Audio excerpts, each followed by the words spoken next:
Vean en la imagen, es que la cantidad de energía liberada en las reacciones exergónicas no es la misma a la cantidad de energía liberada en las reacciones endergónicas. Digámosle que hay un desacople. Pero esa pequeña cantidad de energía exergónica no utilizada en las reacciones endergónicas es lo que genera el calor corporal. Todos ustedes saben que uno tiene una temperatura corporal. Más o menos en el centro del cuerpo es de 37 grados, 37.2. Entonces, ese calor que nosotros tenemos internamente permite las reacciones enzimáticas y permite todas las otras funciones y se genera gracias a este desacople que les acabo de mencionar entre la reacción exergónica y la reacción endergónica. Entonces, en realidad, si nosotros sumamos el calor más la energía química liberada en las reacciones exergónicas, eso suma la cantidad de energía endergónica como tal. Es decir, aquí hay un equilibrio, lo que pasa es que la forma en que se expresa esa cantidad de energía es diferente. Una parte endergónica, en las reacciones propiamente que ocupan energía, y la otra fase en forma de calor. ¿Ok? Ahora, las reacciones exergónicas son generalmente reacciones catabólicas, mientras que las reacciones endergónicas son generalmente anabólicas. Entonces, como no hay un acople del 100%, entonces existen ahora moléculas que lo que van a hacer es utilizar parte de la energía que se libera para sintetizar los intermediarios. Y luego, como les expliqué, en el caso del ATP, utilizamos ese intermediario que lo rompemos para obtener energía del proceso, más bien del proceso endergónico. Y es lo que les he explicado del ATP. El ATP es adenosín trifosfato, ¿verdad? Esa es la molécula. Adenosina, de adenina, trifosfato, porque son 3 grupos fosfatos. Si ustedes recuerdan de química orgánica, los grupos fosfatos son aniones, ¿verdad? Aquí tienen una carga negativa, otra carga negativa y otra carga negativa. Y cualquiera de ustedes que vea esa molécula debería pensar cómo es que 3 cargas negativas están seguidas. Si ya ustedes saben que las cargas negativas generan repulsión entre sí. Bueno, exactamente la energía que se utilizó para este enlace y la energía que se utilizó para este enlace y la energía que se utiliza para este enlace es la energía de la que hemos estado hablando antes. Cuando yo les dije a ustedes que de la dieta se obtiene acetil-CoA y que del acetil-CoA vamos a Krebs y que del Krebs a carga respiratoria, a fosforilación oxidativa y a ATP, este ATP, se ha sintetizado gracias a la energía generada en este proceso catabólico. Entonces, este fenómeno catabólico que estamos estudiando generó energía suficiente como para vencer la repulsión entre esas cargas. Y así, a la adenosina y a la ribosa le pegamos estos grupos fosfatos. Entonces, si nosotros solamente tuviéramos la molécula con un grupo fosfato, ahí tenemos una carga negativa. Entonces, si yo le tengo que pegar otra carga negativa, que sería este segundo grupo fosfato, ocupo energía. ¿De dónde la obtengo? Del catabolismo. Y si ocupo pegarle otro grupo fosfato, entonces ¿de dónde obtengo esa energía? Del catabolismo. Ahora, ¿qué pasa si por el contrario yo lo que hago es romper esos enlaces? Ahora lo que pasa es que se libera energía. Cuando yo quito este grupo fosfato, se libera energía. Cuando yo quito el otro grupo fosfato, se libera energía. ¿Estamos? Por eso yo les decía al principio que el ATP no es energía, es más bien el reflejo de que la hubo antes. Y si por el contrario yo tengo ADP, el ADP es el reflejo de que se ocupó energía, porque antes había un ATP al cual le quitamos un grupo fosfato y esa liberación generó también energía para una reacción acoplada, por ejemplo el anabolismo. ¿Ok? ¿Estamos? ¿Todos me entienden eso? Yo les he explicado un montón de veces hoy. ¿Todos me lo entienden bien? Sí. Sí, porque la gente comete un error y dice, y es que el ATP es energía. No es energía, no es. El ATP es el producto de que la hubo. Es decir, la pregunta sería, ¿qué fue primero? ¿El ATP o la energía? Sin lugar a duda la energía. La energía química permitió que se uniera y se formara el ATP. ¿Y qué es el ADP? ¿El ADP es menos energía? No, el ADP significa de que se necesitó la energía entre este enlace, por eso cortamos un grupo fosfato. Si ocupamos más energía, quitamos otro grupo fosfato. Y si ocupamos más energía, rompemos este enlace para liberar energía de esa ruptura. ¿Okay? Así es como ocurre. Bien. Ahora sí. Aquí lo tenemos en esta diapositiva, muy bonita. Entonces aquí tenemos el ADP. Recordemos que el ADP es adenosin difosfato, es decir, 2 fosfatos. Y el ATP es adenosin trifosfato. Entonces, ¿qué significa el ADP? El ADP significó que yo le tuve que quitar un grupo fosfato al ATP, es decir, ocupé energía. Entonces el ADP es en realidad el producto de que se necesitó energía. Entonces, cuando el ATP, ¿verdad?, se hidroliza hasta ADP perdiendo un grupo fosfato, esa reacción es una reacción exergónica. ¿Okay? Esa reacción es una reacción exergónica. En cambio, cuando yo tengo el ADP y lo convierto en ATP, esta reacción es una reacción más bien que necesita energía. Es decir, yo ocupo consumir energía del sistema para poder tomar un P y pegárselo a estos otros dos, porque esos son negativos. Entonces, imagínense que aquí hay negativo y negativo. Y cuando al ADP le pegamos un P, estamos pegando otra negativa, hay más repulsión. Entonces, por eso es que ocupo energía para poderle pegar el otro P. Por eso esta reacción es endergónica, porque consume energía del medio para poder vencer la repulsión entre las cargas. En cambio, esta reacción, la hidrólisis del ATP, es una reacción exergónica, porque al haber repulsión entre las cargas, ¿verdad?, al haber repulsión entre las cargas, se pierde ese grupo fosfato y se libera energía al sistema. Ok. Entonces, ¿por qué nosotros decimos que la cadena respiratoria es un proceso para la síntesis del ATP? Porque, de nuevo, estamos partiendo de la energía que traen los alimentos. Y la energía de los alimentos es la que vamos a utilizar para hacer este paso de ADP a ATP. Porque esto consume energía y esa energía la obtenemos del catabolismo de los alimentos. Por eso primero nos alimentamos y luego hacemos esto. Porque la energía que traen los alimentos nos permite de ADP a ATP. Y el principal mecanismo, celularmente hablando, para convertir el ADP en ATP es la cadena respiratoria y la fosforilación oxidativa. Ya va agarrando un poco más de sentido. Si lo quisiéramos ver como unas baterías, podríamos decir que el ATP es una batería llena, que el ADP es una batería a medias y el AMP, que sería cuando ya pierde 2 grupos fosfatos, sería una batería un poco desgastada. ¿Okay? Cuando me refiero a batería, me refiero a su cantidad de energía potencial, ¿verdad? Aquí hay mayor cantidad de energía porque hay 1, 2, 3 enlaces que romper. Aquí hay menos energía porque solamente hay 1 y 2. Y aquí hay menos energía porque solamente hay 1, ¿verdad? ¿Okay? Ahí tenemos nuevamente el principio. ATP, ADP, ADP, AMP, ¿verdad? Ahora, existen algunas moléculas que poseen un delta G mayor que el ATP. Es decir, hay ciertas moléculas en nuestro cuerpo que cuando pierden el fosfato liberan más energía que lo que hace el ATP cuando se convierte en ADP o el ATP cuando se convierte en AMP. ¿Okay? Eso se llaman los fosfatos de alta energía.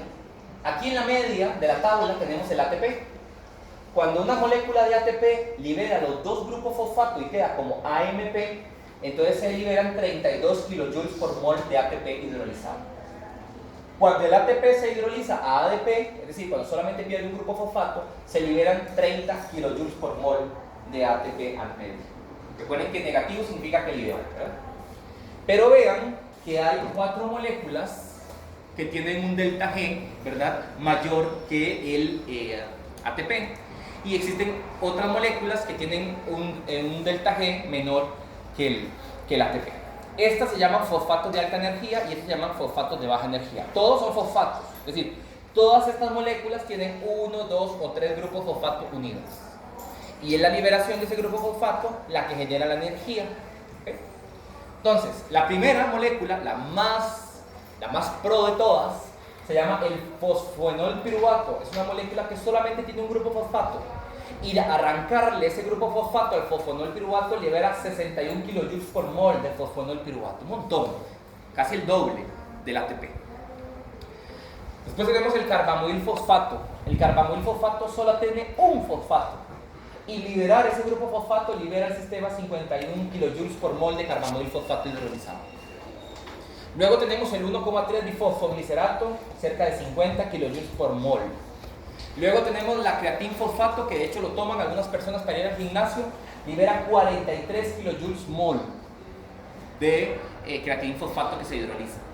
Y abajo, después del ATP, tenemos los otros valores, ¿verdad? No tienen que saberlos de memoria, pero sí tienen que entender que aunque el ATP es la molécula energética más usada, no es la mejor. Sí. ¿Dónde se produce la reacción? ¿Dónde se libera el ATP? Bueno, se quita el ATP del fosfenol piruvato. A nivel muscular, bueno, la reacción del fosfenol piruvato la vamos a ver en la gluconeogénesis. La gluconeogénesis es la síntesis de glucosa. Entonces, el fosfenol piruvato pierde ese grupo fosfato para generar energía suficiente para la síntesis de la glucosa. Ahí. El carbamidil fosfato lo vamos a ver en la síntesis de la urea. Para utilizar urea se utiliza este intermediario. El 1,3 difosfoglicerato se utiliza en la gluconeogénesis igual que el fosfenol piruvato, y el fosfato de creatina o la creatina fosfato pierde su fosfato cuando hay contracción muscular. Por eso se toma cuando uno hace ejercicio, gimnasio, ¿verdad? Porque aumenta la reserva energética transitoriamente en personas que están haciendo, por ejemplo, levantamiento de pesas o trabajo de pesas fuerte, digamos. Entonces, como les decía, hay procesos que favorecen la síntesis de ATP y hay procesos que más bien requieren del ATP, ¿verdad? Entonces vamos a estudiar hoy el fenómeno que es más importante, que es la cadena respiratoria y la fosforilación oxidativa.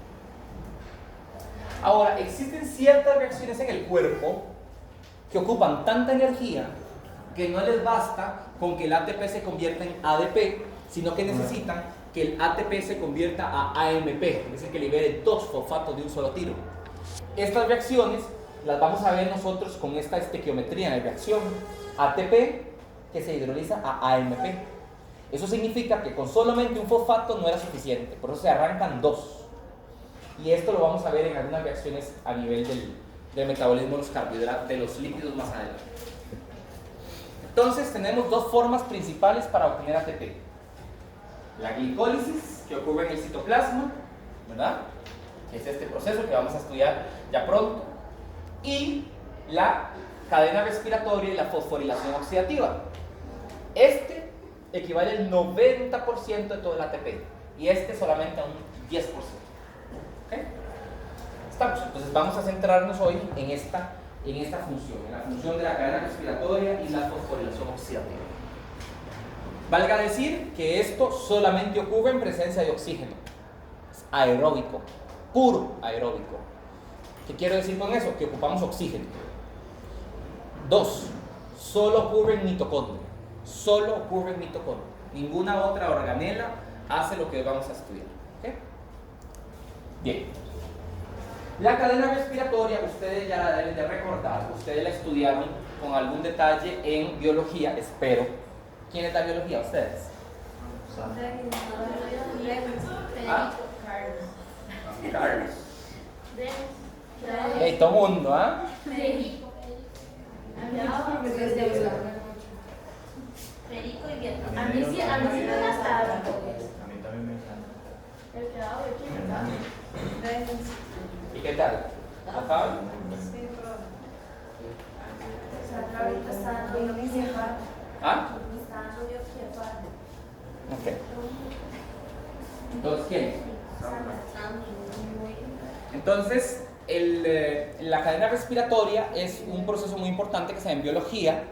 En general, es una cosa muy sencilla, porque básicamente es el paso de electrones por unos complejos ahí, que se llaman los complejos de la cadena respiratoria, la formación de un gradiente y finalmente el movimiento de la representación.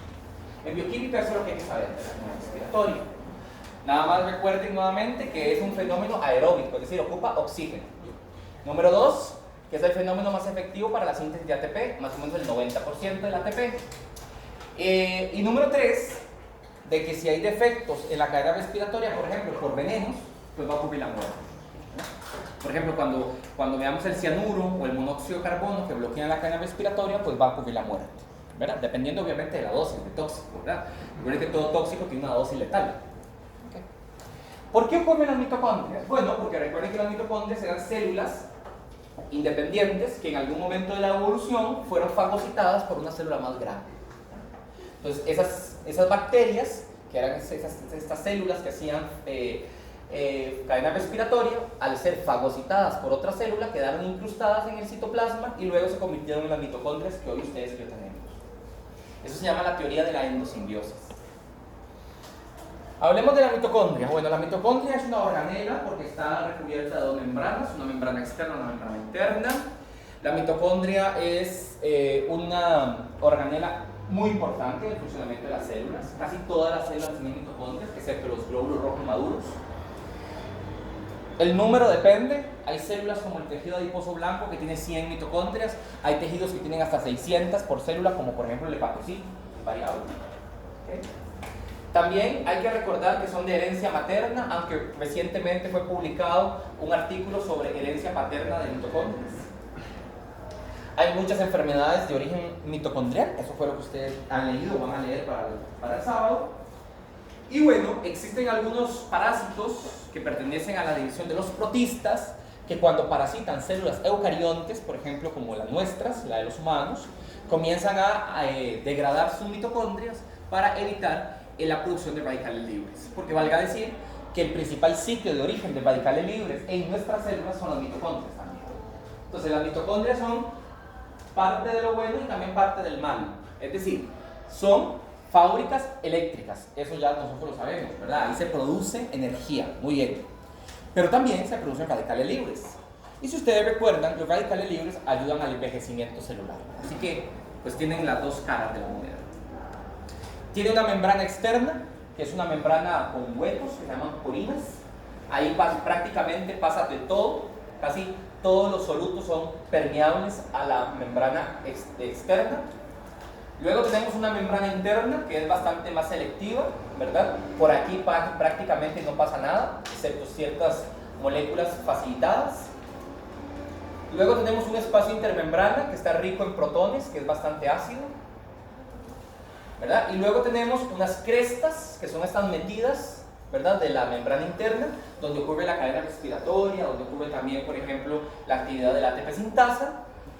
Y finalmente tenemos una matriz, que es donde ocurre todo el resto de cosas de bioquímica, ¿verdad? Ocurre el ciclo de Krebs, ocurre el catabolismo de los aminoácidos, ocurre la beta oxidación lipídica, ocurre el ciclo de la urea, ocurren las reacciones del ciclo de la síntesis del grupo hemo, también hay ADN y ARN mitocondrial. ¿Okay? Bien, aquí tenemos otra imagen, nuevamente con las características de cada una de las partes de la mitocondria.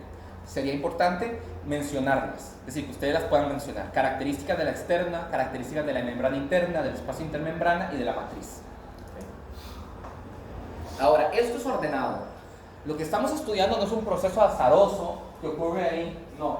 Es una historia que les dije que comienza desde comer, acetil-CoA, Krebs, cadena respiratoria y fosforilación oxidativa. Esa sería la secuencia. Si nos comenzamos desde una glucosa, la glucosa que fue consumida de los alimentos entra a las células mediante mecanismos que estudiaremos más adelante y mediante la glicólisis genera piruvato. Eso ya lo dijimos. ¿Okay? Esto es la glicólisis. Hasta piruvato es glicólisis. De ahí en adelante no es glicólisis. De piruvato en adelante no es glicólisis. Glicólisis es esta piruvato. Por cada molécula de glucosa se generan 2 piruvatos.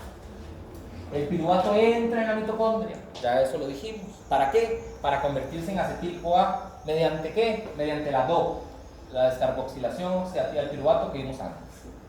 Luego, la acetil-CoA entra a Krebs. Krebs genera NADH, FADH2, que van a cadena respiratoria y ahora tenemos el ATP a través de la fosforilación oxidativa. ¿Estamos? Eso es lo que ocurre cuando hay oxígeno. Esto es lo que se conoce como metabolismo aeróbico. Y esto es muchísimo mejor que lo que ocurre si no hay oxígeno. Si no hay oxígeno, nos vamos para este lado de la diapositiva. Lo que ocurre es la fermentación láctica, es decir, la producción de lactato, que lo veremos más adelante. Entonces, vamos poniéndole ahora más cosas a la historia. Nosotros dijimos que era dieta, acetil-CoA, Krebs, cadena respiratoria y fosforilación oxidativa. Aquí está la imagen. Dieta, acetil-CoA. Vean que yo les dije, la producción de acetil-CoA ocurre en mitocondria. Krebs ocurre en mitocondria. Cadena respiratoria en mitocondria y fosforilación oxidativa también en mitocondria. Y entonces ahora lo que tenemos que entender es que Krebs Krebs ocurrió para generar NADH y FADH2, que tienen electrones que se van a transportar por los complejos de la cadena respiratoria y que gracias a esto van a ocurrir dos cosas. Lo primero, convertir el oxígeno que respiramos en agua. Y lo segundo, convertir el ADP en ATP, que es exactamente lo que hemos dicho desde el principio que queremos lograr.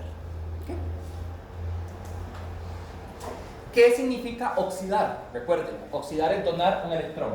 ¿Qué significa reducir? Es recibir el electrón.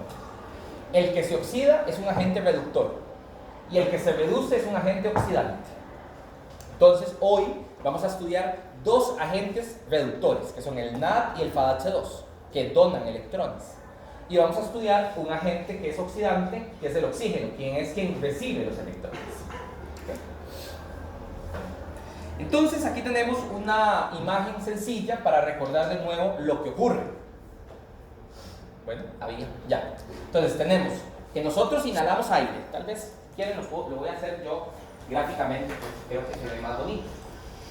Entonces, vamos a hacer una personita aquí. Vamos a hacer aquí un perfil de una persona con una nariz, una boca, qué bonito.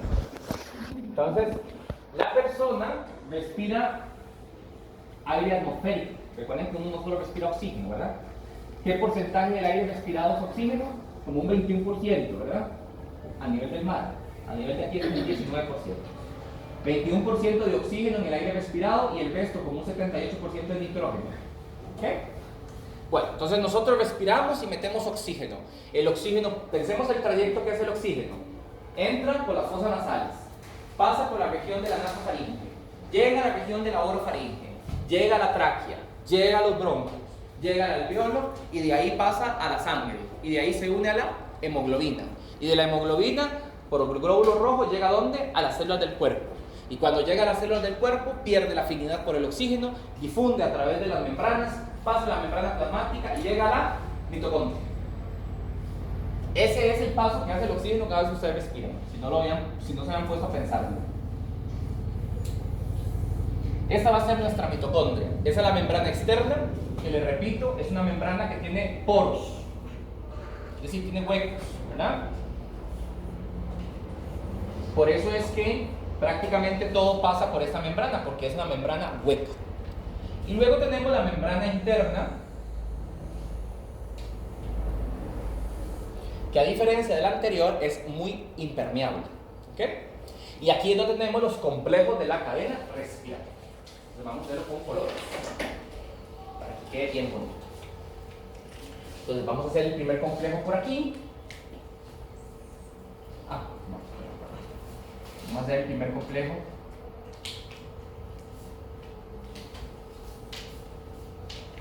Vamos a hacer el primer complejo. Vamos a hacer el segundo complejo, que es más pequeño. Vamos a hacer el tercer complejo. Vamos a hacer el cuarto complejo. ¿Ok? Primero, segundo, cuarto. Vamos a hacer por favor por acá a la ATP sintasa. Vamos a hacerla más grandecita para que me entiendan un poco el principio de ella. Se llama la ATP sintasa.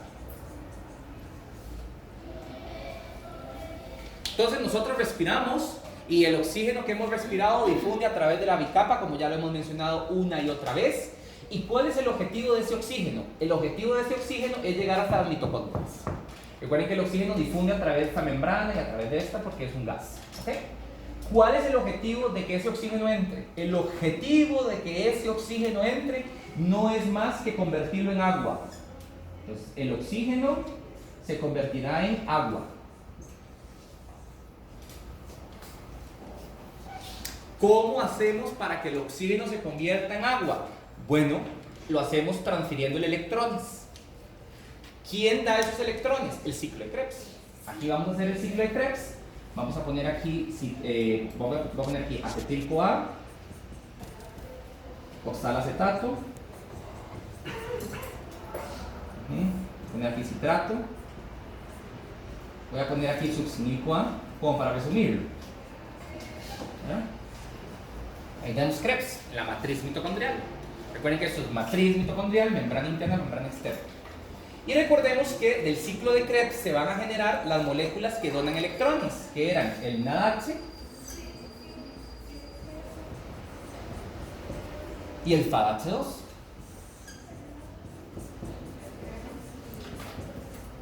¿Estamos?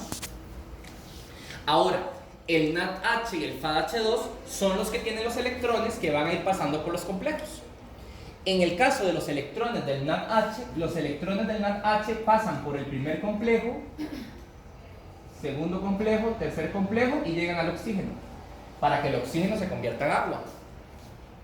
Y en el caso de los electrones del FADH2, entran por el segundo complejo y llegan al oxígeno, para que el oxígeno se convierta en agua. ¿Ok? Ahora, producto de la transferencia de electrones al oxígeno y su conversión en agua, se genera un gradiente, ¿recuerdan? Ese gradiente es un gradiente de protones. El primer complejo bombea 4 protones al espacio intermembranoso.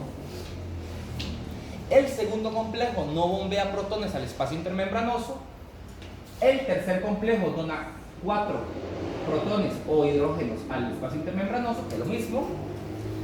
Y el cuarto complejo bombea 2 protones o hidrogeniones al espacio intermembranoso.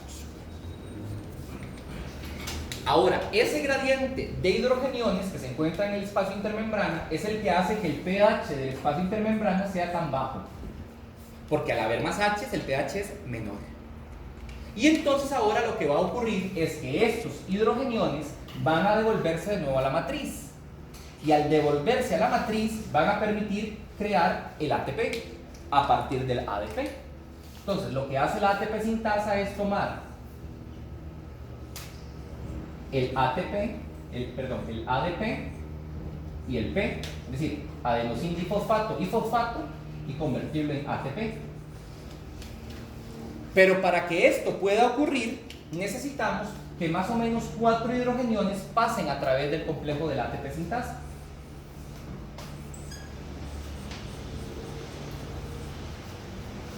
Entonces nosotros ocupamos que 4 protones de los que fueron bombeados pasen por la ATP sintasa para que el ADP se pueda unir al P y sintetizar ATP. ¿Ok? Y eso es básicamente el resumen de todo lo que vamos a ver. Es decir, ocupamos crear este gradiente para que la ATP sintasa haga lo que ella tiene que hacer. ¿Y qué es lo que ella tiene que hacer? Unir un P al ADP. ¿Para qué? Para sintetizar ATP. Y luego, de una vez les voy a mencionar esto para que les quede claro, ese ATP no se queda ahí. Ese ATP, ¿verdad?, tiene que atravesar de nuevo las membranas mitocondriales, el ATP sale y entra ADP. El ATP sale para ser utilizado en el citoplasma en cualquier proceso anabólico que ocurra a nivel del citoplasma. Generalmente los procesos anabólicos son citoplasmáticos, por eso el ATP sale, para usarse donde tiene que usarse. Y el ADP entra, porque el ADP más bien es el producto del catabolismo. Y él entra para volverse a convertir a ATP. ¿Me explico? Y eso es básicamente lo que yo necesito que ustedes recuerden, ¿verdad? ¿Cómo es que todos estos fenómenos interaccionan? Ahora, si ustedes quisieran, aquí le podemos seguir metiendo cosas. ¿De dónde viene esta acetil-CoA? Esta acetil-CoA viene de la dieta. ¿Ok? Y si quisieran seguirle metiendo cosas, ahora podemos de nuevo explicar los productos. Recuerden que en el ciclo de Krebs se generó CO2. Y recuerden que en la descarboxilación oxidativa del piruvato también se genera CO2.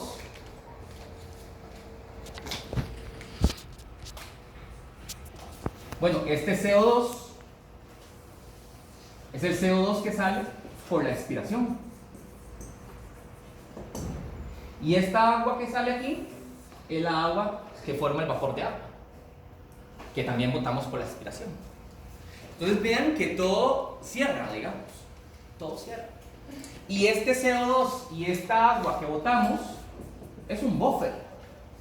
para regular la acidez, porque lo que comimos en su mayoría es ácido. ¿Ok? Entonces, ven, o sea, yo sé que a veces es, y uno dice, ay, sí es cierto, todo, digamos, sí es cierto, todo calza, y yo sé que no es fácil, digamos. Yo no espero que ustedes logren hacer lo que yo estoy haciendo.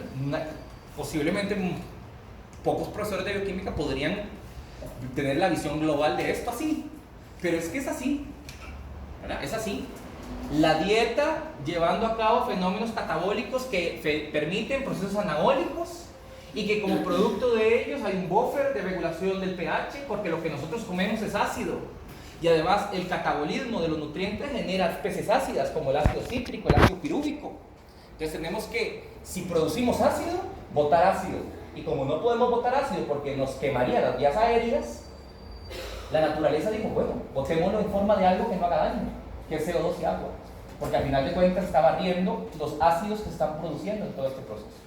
¿Verdad? Si nosotros botáramos ácido como tal, imagínense, cada vez que exhalamos nos quemamos ahí la vía aérea. No puede ser. Por eso botamos en forma de CO2 y agua. Y entonces, si ya lo quieren ver desde un punto de vista mucho más complejo, este CO2 y agua que sale es el CO2 y agua que utilizan las plantas, que nosotros nos comemos. Y el oxígeno que ocupamos es el oxígeno que producen esas plantas. ¿No ven? Entonces es magnífico. Todo cierra, digamos. Entonces vean cómo el ambiente está integrado en nuestras células. Y ahora ustedes pueden comenzar a hacer cualquier correlación que les dé la gana. Ustedes dicen, profe, ¿qué pasa si hay menos oxígeno? Ya tienen la respuesta. Si en el aire que ustedes respiran hay menos oxígeno, pues pónganle un menos a todo lo que han visto. Profe, ¿qué pasa si yo... lo que quieran. ¿Qué pasa si yo me intoxico con dióxido de carbono? Pues entonces ya pueden correlacionar lo que pasa. Profe, ¿qué pasa si yo tengo un defecto de la mitocondria? Bueno, ya saben lo que pasa, ¿verdad? Entonces vean cómo les decía antes, el ambiente tiene integración a nivel celular. Por eso es que la mayoría de bioquímicos son tan creyentes, ¿verdad? Porque creer uno que esto ocurrió por azar, que un gran estallido y aquello, cuesta, ¿verdad? Pensarlo. Pero bueno, así es la cosa. Estamos, todos me entendieron. Yo sé que ya ahora es más complejo, pero si yo pudiera hacer delete atrás, ¿verdad? El primero era más sencillo.